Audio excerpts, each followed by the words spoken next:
ফসল ঘরে তুলতে সূচনা কে দেয় অন্নদাতা। শস্য রক্ষা পশুপালনে বিজ্ঞানেরই অনুসরণে উন্নতির শিখরে তোমায় এগিয়ে কে দেয় অন্নদাতা। বঙ্গ কৃষক ভারত মাতার মুকুটমণি হবে, সেই লক্ষ্যে পৌঁছে দিতে সহায় কে বা হবে অন্নদাতা। অন্নদাতা অন্নদাতা তোমাদেরই অন্নদাতা। রোজ সকালের মতো আজও উপস্থিত হয়েছি উন্নত কৃষি প্রযুক্তির বার্তা নিয়ে। সকলকে স্বাগত জানিয়ে শুরু করছি আজকের অন্নদাতা। শুরুতেই দেখুন আজকের হেডলাইন্স। মিশ্র সবজি চাষে লাভবান কৃষক।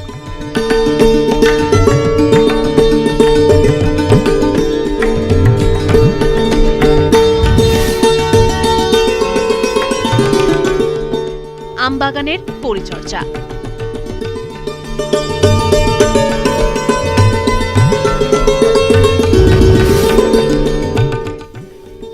ঘরোয়া ইনকিউবেটর।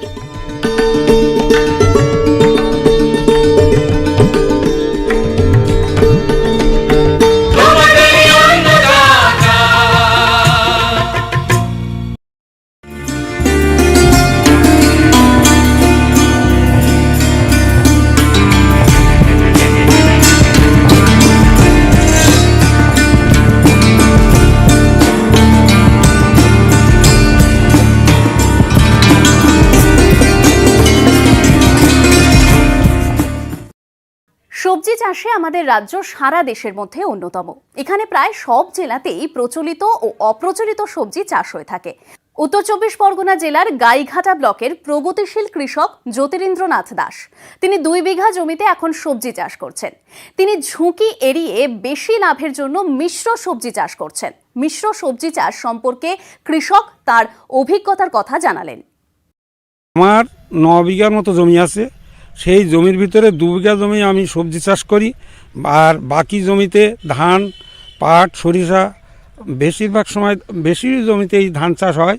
এই জমিগুলোতে 33 রকম সবজি করেছি। সেই সবজির ভিতরে মেনলি আছে পটল, ঝিঙা, উচ্ছে, তারপরে লাউ, তারপর ফুলকপি, বাঁধাকপি, ওলকপি, পালন, নোটে শাক, লাল শাক, ভেন্ডি। সবজি অত্যন্ত ভালো হয়েছিল। এবার সাধারণত চাষটা করি আমি কোদালি কোপাই, আমি কোনো জন মজুরি কিছু নিই না, নিজে হাতে করি। আমি তাতে জৈব সার দিয়ে, জৈব সারের পরে 10-26-26 সুফলা দিয়েই আমি চাষ করি। আমার চাষটায় মোটামুটি এ পর্যন্ত আমি প্রচুর লাভ পেয়েছি। আমার কোনো সবজি কিনতে হয় না, একমাত্র আলু। আমার দেখা যাচ্ছে আমি হরেক রকম জিনিস নিয়ে আমি বাজারে যাচ্ছি, তাতে দেখা যাচ্ছে আমার এটায় যদি দাম কম হয় তো ওটাতে আমি দেখছি আমার সেটা পুষিয়ে যাচ্ছে। এবং আমি প্রত্যেক দিন গোবরডাঙ্গা বাজারে আমি নিয়ে যাই এবং আমার সেখানে ভালোই আমি বেচাকেনা করতে পারি। আমি নাঙল পর 3-4 বার দিয়ে ভালো করে মই দিয়ে তার সাথে জৈব সার, যেমন গোবর সারটাই আমি মেন দিই। গোবর সার দেওয়ার পরে আমি আমার ওই জমির উপরের জমি মানে মাচা করি তার ভিতরে আমি লাউ, চিচিঙ্গা, ঝিঙে, পটল, সিম, পুঁই শাক প্রভৃতি বহু রকমের সবজি আমি চাষ করে থাকি। নিচে পালন শাক, পুঁই শাক, তারপরে বিট, গাজর প্রভৃতি এতগুলো সবজি চাষ করেছি। কারণ আমি অল্প অল্প করে সবজি তুলি, অল্প করে তুললে আমি হরেক রকম সবজি বাজারে নিয়ে যেতে পারি। তার জন্য দেখা যায় আমার সবজিতে প্রচুর পরিমাণ আমার একটাতে লাভ হলো না, কিন্তু দেখা যাচ্ছে ভেন্ডিতে 30 টাকা দাম। সেই জন্য আমি হরেক রকম জিনিস লাগে আমার 2 কেজি 5 কেজি করে আমি নিয়ে যেতে পারি। 5 কাঠা জমিতে 1000 পিস ফুলকপি লাগিয়েছি। তাতে আমার খরচ হয়েছে মোটামুটি 2000 টাকার মতো খরচ এবং আমার 6000 টাকার মতো বিক্রি। তাতে দেখা গিয়েছে আমার 4000 টাকার মতো লাভ।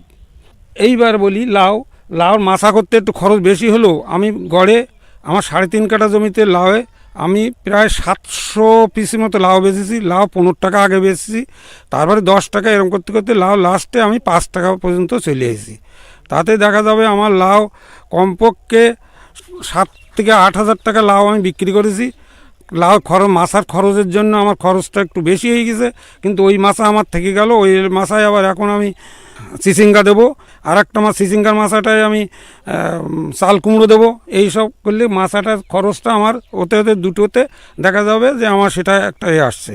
পটল মোটামুটি আমার পটলটা খুবই ভালো পটল হয়েছিল। পটল আমার যা পটল আছে তাতে দেখা যাচ্ছে আমার 3 কাঠা জমির মতো পটল, তাতে আমি পটলে কমপক্ষে যা লাভ করেছি সে বিশাল লাভ করেছি। আমি 55 টাকা কেজি থেকে পটল বিক্রি শুরু করেছিলাম, আর 10 টাকা পটল শেষ করেছি। তাতে আমার দেখা যাবে পটলে বিক্রিতে আর তাতে দেখা যাবে আমার 15 থেকে 20 হাজার টাকা পটল বিক্রি করেছি এবার। তাতে আমার খরচ হয়েছে 5 থেকে 6 হাজার টাকা খরচ। আর প্রচুর চিচিঙ্গা, এখনও চিচিঙ্গা আছে।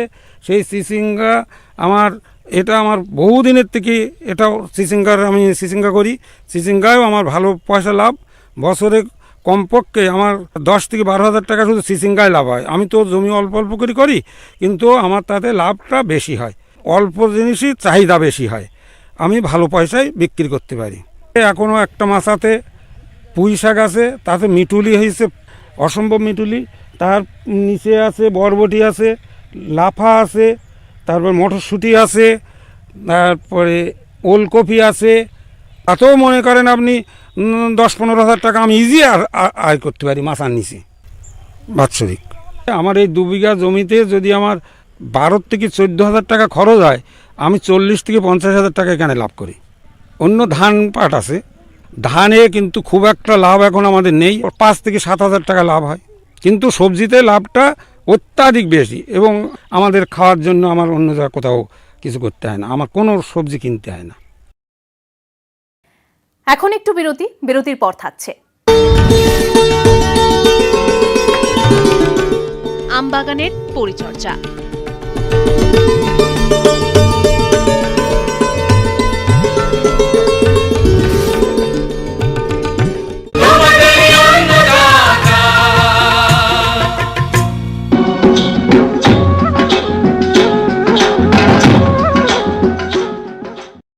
বিরতির পর ফিরে এলাম অনুষ্ঠানে।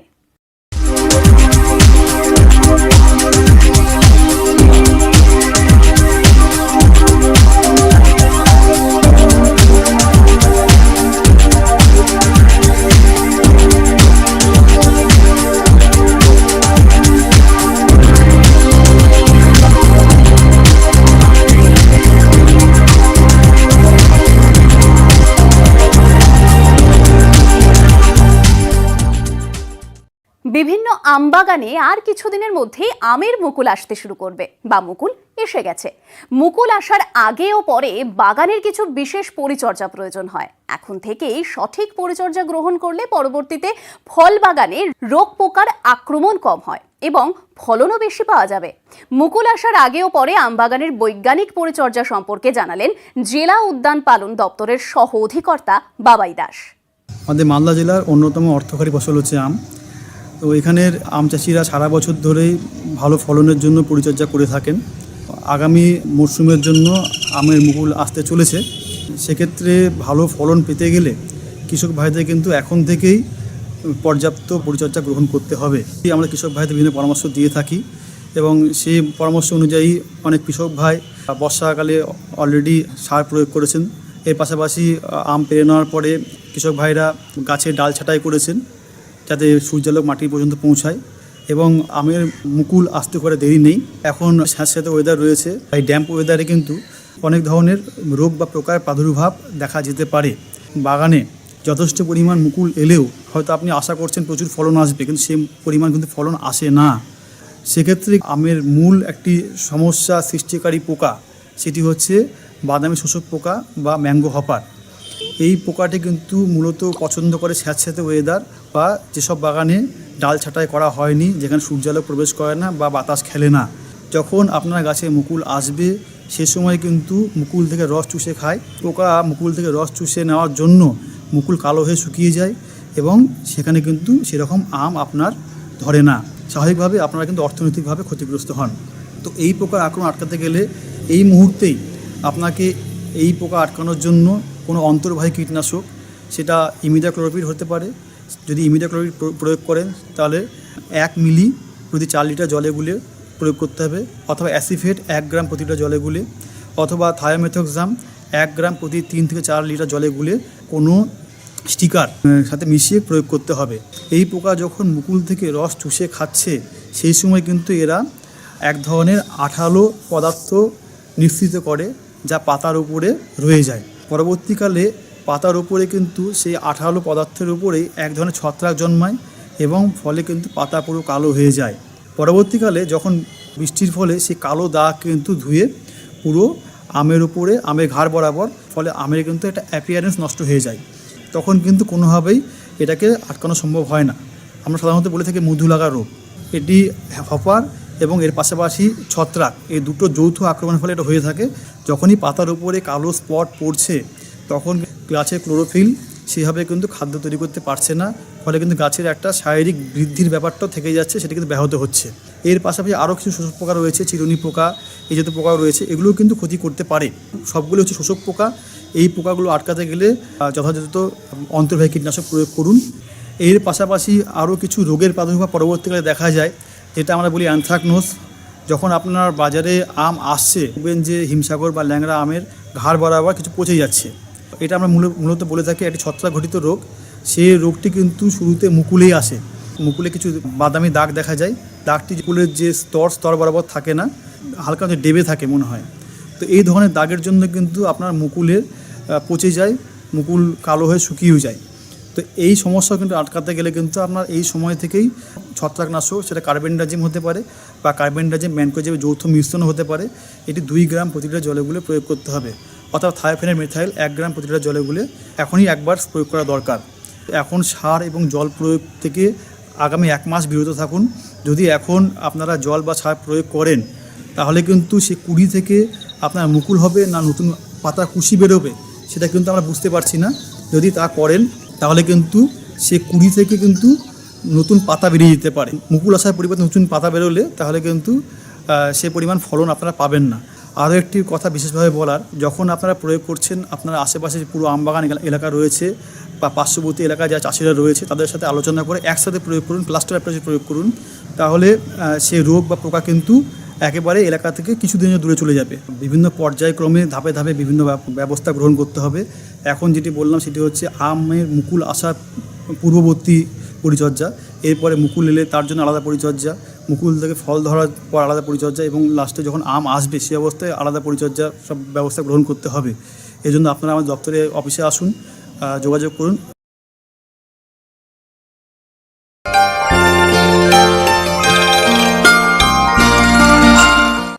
এবারে দেখুন অন্নদাতা হেল্পলাইন। দর্শকেরা আমাদের কাছে বিভিন্নভাবে যে প্রশ্ন করে থাকেন তার উত্তর নিয়েই সাজানো হলো অন্নদাতা হেল্পলাইন।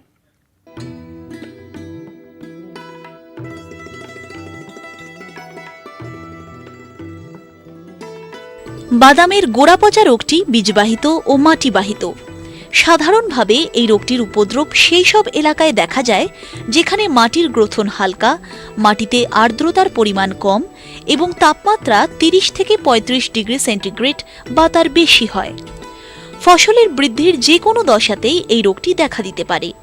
এই ছত্রাকের উপদ্রবে গাছ মাটি থেকে বেরোনোর আগেই বীজ এবং অঙ্কুরোদ্গমনের পরে চারাগাছ পচে যায়। গাছের মাটির নিচে থাকা কাণ্ডে গাঢ় বাদামি রঙের দাগ দেখা যায়। এই দাগ পরবর্তীকালে শাখা প্রশাখায় ছড়িয়ে পড়ে। এর ফলে গাছটি স্থায়ীভাবে ঢলে পড়ে ও মারা যায়। মৃত গাছের গোড়া ধরে টানলে খুব সহজেই গাছটি উঠে আসে। উষ্ণ ও আর্দ্র আবহাওয়ায় এই রোগটি দ্রুত ছড়ায়। তাই গোড়া পচা রোগটির প্রতিকারে সুসংহত ব্যবস্থা অবলম্বন করা দরকার। চীনাবাদামের গোড়া পচা রোগের প্রতিকারে প্রথমেই সেই সব জাতগুলোকে নির্বাচন করা উচিত যে জাতগুলোর এই রোগের বিরুদ্ধে সহনশীলতা রয়েছে।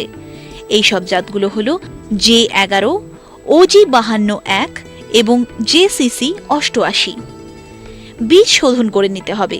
ট্রাইকোডার্মা ভিরিডি অথবা ট্রাইকোডার্মা হারজেনিয়াম প্রতি কেজি বীজে 10 গ্রাম হারে মিশিয়ে বীজ শোধন করতে হবে। আর রাসায়নিক উপায়ে বীজ শোধন করতে হলে কার্বেন্ডাজিম 2 গ্রাম প্রতি কেজি বীজে মেশানো যেতে পারে। অম্লধর্মী মাটিতে এই রোগের উপদ্রব বেশি দেখা যায়, তাই মাটি পরীক্ষার ফলাফলের ওপরে ভিত্তি করে অম্লত্ব দূর করতে চুন প্রয়োগ করতে হবে।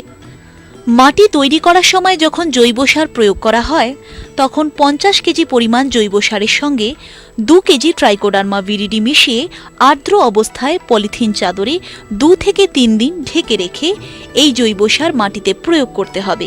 এতে মাটির অপকারী জীবাণু বিনষ্ট হয়। বীজ বোনার 15 দিন আগে বিঘা প্রতি 75 কেজি হারে রেডির খোল ব্যবহার করলে উপকার পাওয়া যায়। সুসংহত উপায়ে উদ্ভিদ খাদ্যের যোগান দিতে হবে। রাসায়নিক ছত্রাকনাশক ব্যবহার করতে চাইলে কার্বেন্ডাজিম 2 গ্রাম প্রতি লিটার জলে গুলে স্প্রে করতে হবে। এখানে যে পন্থাগুলো উল্লেখ করা হলো তার সার্থক ও প্রয়োজন ভিত্তিক প্রয়োগের দ্বারাই চীনাবাদামের গোড়া পচা রোগটি নিয়ন্ত্রণ করা সম্ভব।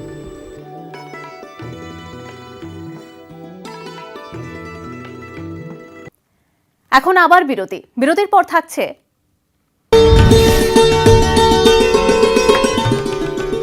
ঘরোয়া ইনকিউবেটর।